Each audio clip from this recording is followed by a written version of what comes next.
Hola, buenas tardes, buenos días, buenas noches. Da igual cuándo veáis este vídeo, creo que es el primero que os grabo de día, con lo cual, mira, eso es una, es una novedad. Eh, Después de ver Dios y el Diablo en la Tierra del Sol de Glauber Rocha y adelantaros un poco la película de la próxima sesión, día 30 de enero, que por cuestiones operativas es verdad que la tenéis que ver antes del 30, porque Filmin la retira de su catálogo este día.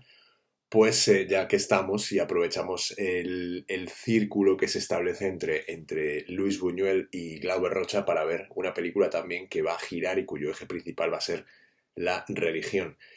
Casi es un poco baladí decir que la religión, esta película va sobre la religión porque realmente casi todo el cine de Luis Buñuel gira en torno a la religión. Y es que, pues bueno, evidentemente... eh,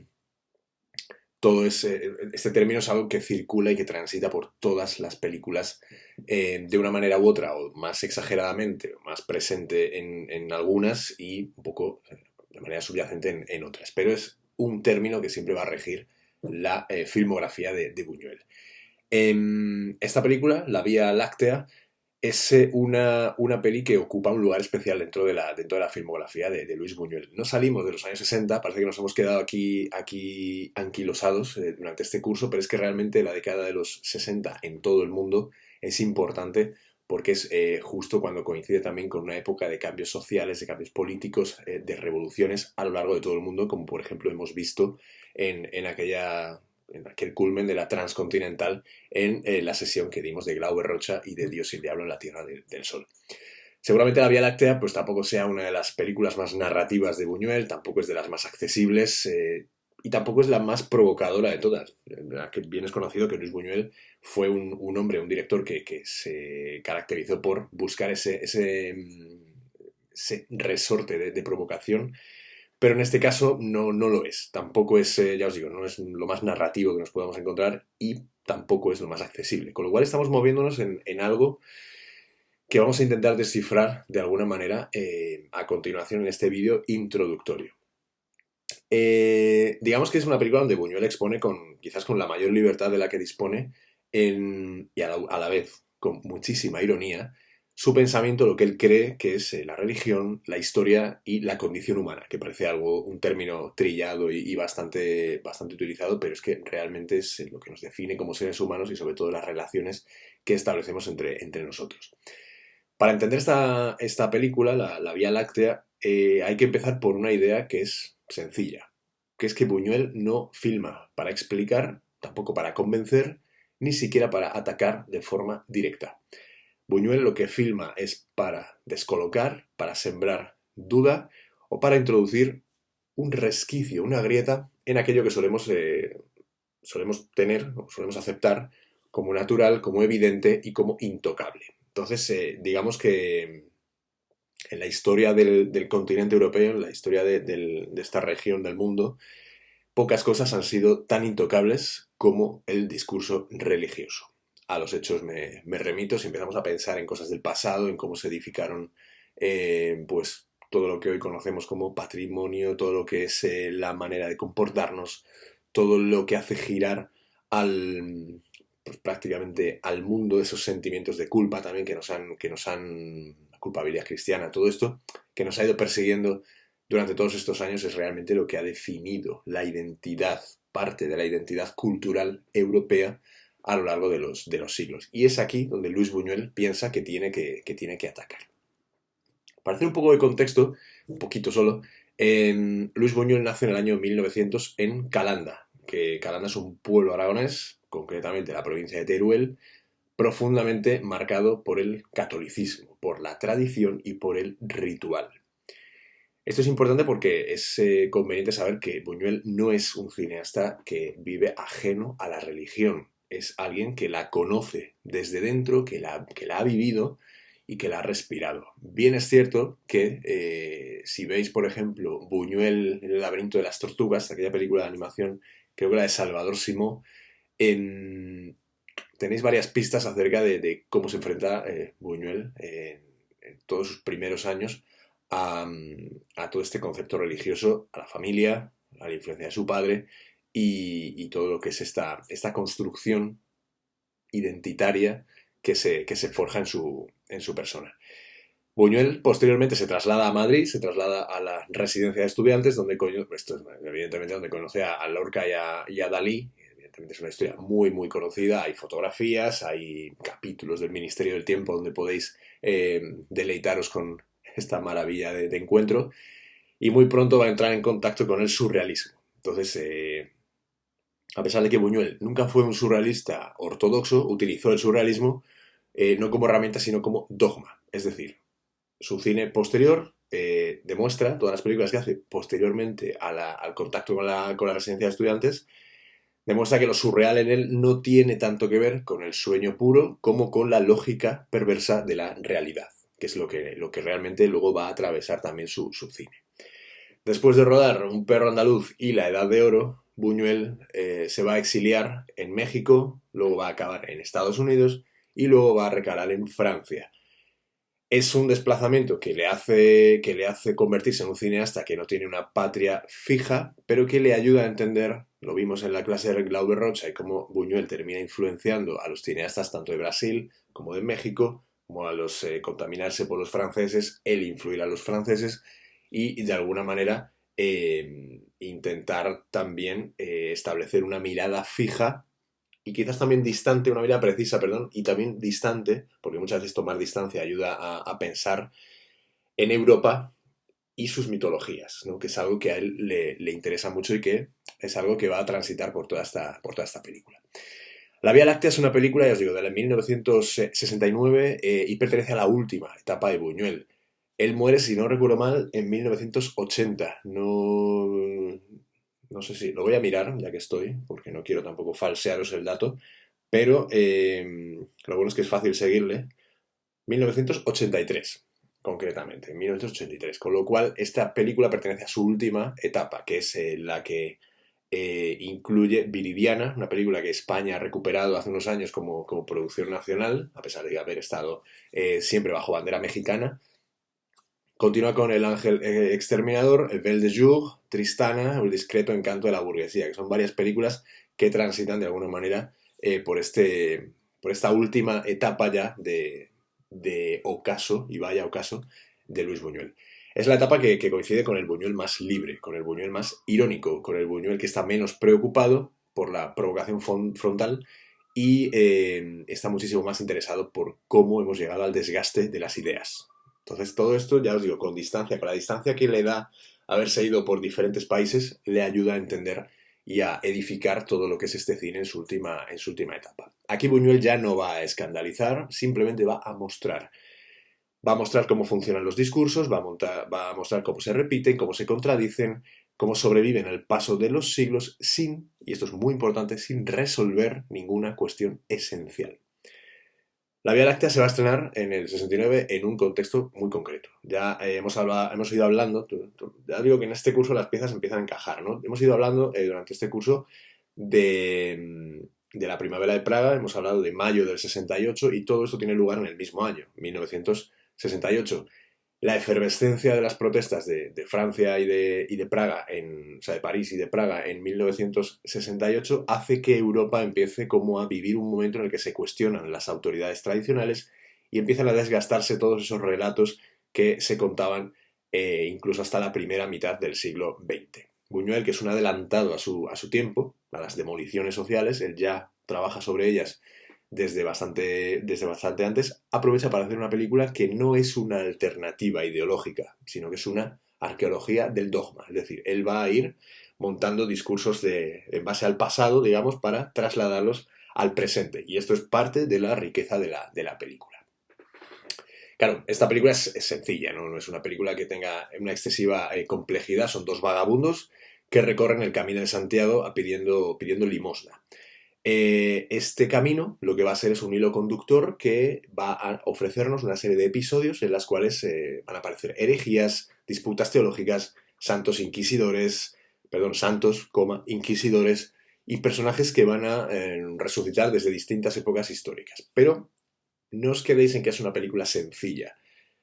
La película tenéis que saber que no avanza hacia ningún lugar. paradójicamente, esto podemos estar hablando de una road movie, ya sabéis que todas esas carreteras son sitios que nos llevan a algún sitio y demás, o sea, lugares, caminos que nos llevan a algún lugar, aquí no. O sea, la película no avanza, no va hacia ningún punto, de un punto A un punto B. No hay aprendizaje, no hay redención, tampoco hay conclusión. El camino no conduce a Dios, ni a la verdad, ni siquiera va a conducir a la fe. Conduce a la repetición, que es algo que ya hemos hablado, que a Buñuel le preocupaba como parte de su discurso cinematográfico. Es importante que os cuente que no tenéis, tampoco como pasó con la de Glauber Rocha, no tenéis que seguir la película como si fuera un relato clásico, ¿no? Es un poco un, no sé, bueno, tablo vivando porque serían personajes fijos, tal. No, es digamos que un collage, ¿no? Vamos a llamarlo como si fuera un tratado fragmentado, un mapa de cosas, de hechos, de variaciones sobre un mismo tema, que es precisamente la imposibilidad de fijar una verdad que sea absoluta. Claro, os he hablado de road movie, carretera, viaje, camino a Santiago, etcétera, etcétera. El viaje es un elemento constante en el cine de Buñuel, pero nunca es un viaje transformador. Claro, nunca los personajes que viajan en las películas de Luis Buñuel sufren una catarsis, una epifanía que les haga cambiar. No, simplemente ellos no avanzan. Simplemente están utilizando la excusa del camino para llegar pues, de un punto A a un punto B o muchas veces quedarse en el A aparentando que llegas al punto B. En este caso, bueno, los personajes cruzan siglos, cruzan dogmas, disputas, sin modificar nada su situación inicial. Claro, Buñuel utiliza el Camino de Santiago, que es uno de los grandes símbolos de la cristiandad europea, para vaciarlo y desnudarlo de cualquier tipo de trascendencia. No lo va a ridiculizar, pero lo va a desactivar, lo cual es la parte más interesante de la película. Va a convertir el Camino de Santiago en un lugar donde todas las ideas religiosas, por muy solemnes que sean, aparecen como construcciones históricas que están sometidas al azar, a la violencia y, por supuesto, a la contradicción. Hay como dos puntos clave que aparecen en la película. Digamos que la primera es la herejía, porque la herejía es el corazón de la película, y es justo lo que la Iglesia a lo largo de su historia ha intentado borrar, que son la parte que sí, bueno, las herejías, pero tampoco Buñuel las va a presentar como alternativas liberadoras, sino que él lo va a hacer inteligente como él solo, como variaciones del mismo problema. Es decir, hay un problema y evidentemente todas las ramificaciones de ese problema que la Iglesia llama herejías, él las va a presentar y no a ridiculizar ni tampoco a utilizar como alternativa.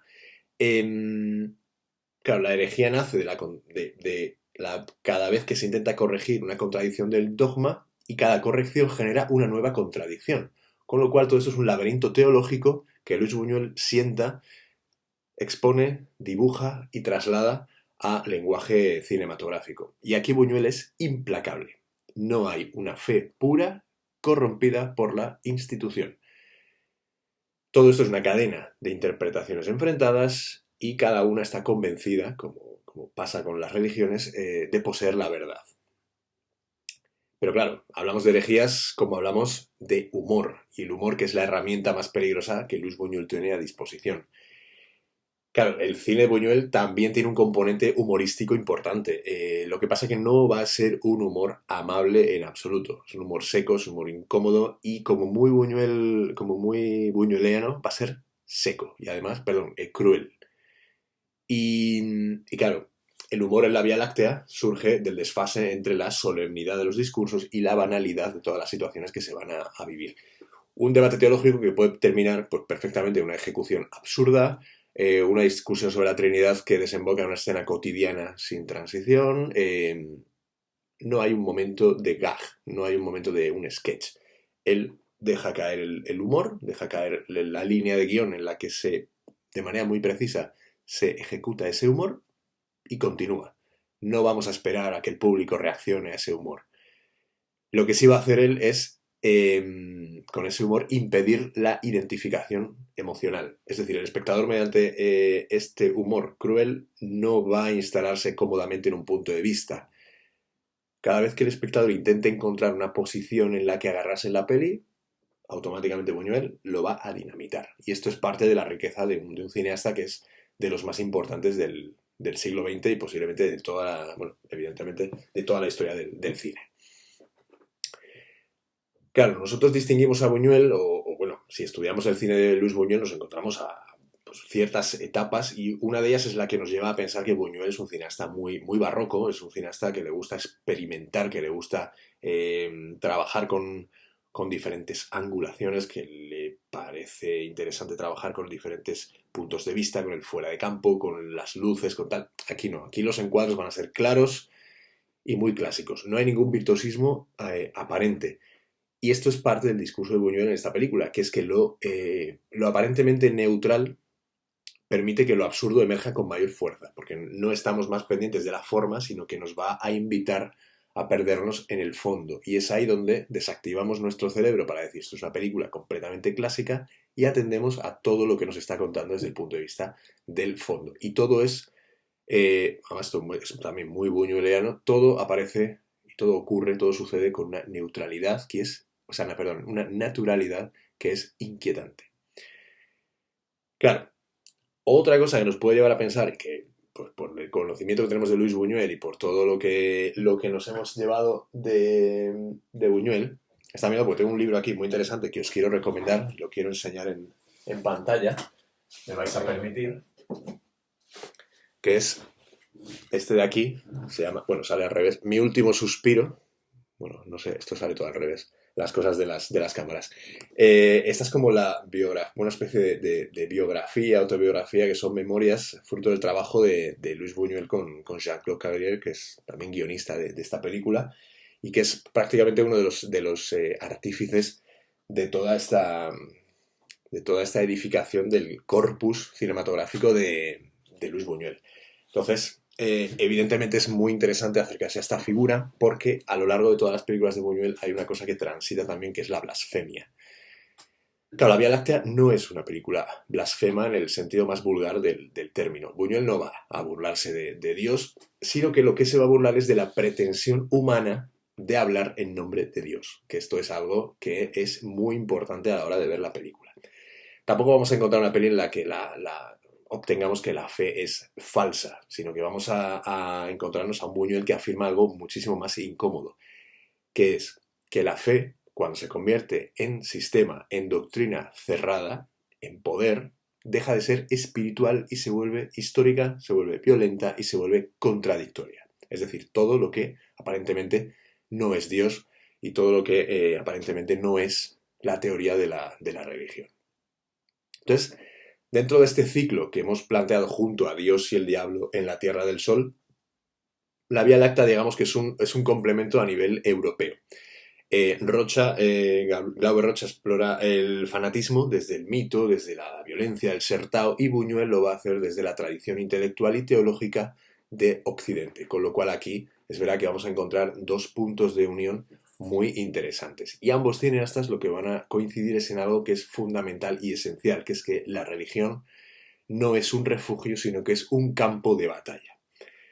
Termino el vídeo un poco intentando deciros que no veáis la película buscando un mensaje único. La película no se va a descifrar, se va a atravesar por completo y es una película para dejarse interpelar, no para dejar que Buñuel nos hable directamente, para dejarnos que aceptemos la incomodidad, la risa amarga incluso en algunas ocasiones. Y Buñuel no nos pide que elijamos entre Dios o el diablo, ¿no? Esto no es la película de Glauber Rocha, sino que nos pide algo que es muchísimo más inquietante para nuestro raciocinio, que es que desconfiemos de cualquiera que afirme tener razón absoluta, que es algo que deberíamos tener todos aprendido y por lo menos para contrastar, para leer, para documentarnos, para todo esto. Es parte de lo que debería ser. Y quizás por eso, y ya termino, 50 años más tarde de su estreno, La Vía Láctea siga siendo una película profundamente actual. Ya os digo, igual que con la de Glauber Rocha, acabo de caer en que si le doy la vuelta cuando se vuelva a hacer la edición del vídeo, el libro saldrá en la dirección correcta, con lo cual olvidaos de que está al revés, porque al revés lo estoy viendo yo. Es así. Todavía es muy temprano.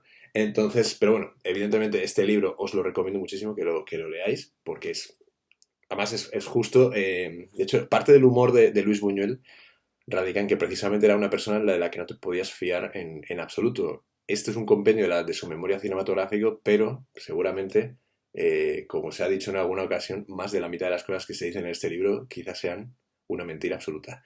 Con lo cual, si él nos pide en la Vía Láctea que desconfiemos de cualquiera que tenga razón absoluta y él mismo se empieza a inventar historias sobre su vida y algunas anécdotas que cuenta, cuáles son verdad, cuáles son mentiras, son todas verdad, son todas mentira. El caso es que Buñuel es de los más grandes y hay que hacerle siempre caso, en la verdad y en la mentira. Después de este discurso aparentemente que pueda resultar contradictorio, sí que os invito, como pasaba en la anterior película, a que buceéis dentro del cine de Glauber Rocha y, por supuesto, aunque a Buñuel lo tenemos más cercano y más conocido, que esta película os sirva para nadar en una filmografía que es amplia, que tiene varias etapas, pero que nos sirva para recuperar a la memoria de Luis Buñuel como uno de nuestros grandes cineastas y de nuestros grandes pensadores, contadores de historia, ensayistas, teólogos, científicos, lo que sea. Luis Buñuel fue todo y sociólogo, o sea, todo, o sea, maravilloso. Que nada, nos vemos el día 30, disfrutad de la película, dejaos llevar, vedla como buena película buñueliana es, y eso, que si podéis ver algunas de las que han salido en este vídeo, o si por lo menos os sirve para querer saber más sobre las pelis de Buñuel, pues la próxima semana, día 30 de enero, nos vemos. Perdón, la próxima semana no, la siguiente, 30 de enero, porque hoy estoy grabando el 17, con lo cual todo va bien. Y nos vemos para comentar una filmografía y a un director que es historia del cine. Así que nada, nos vemos el 30, disfrutad y besos y abrazos para todos.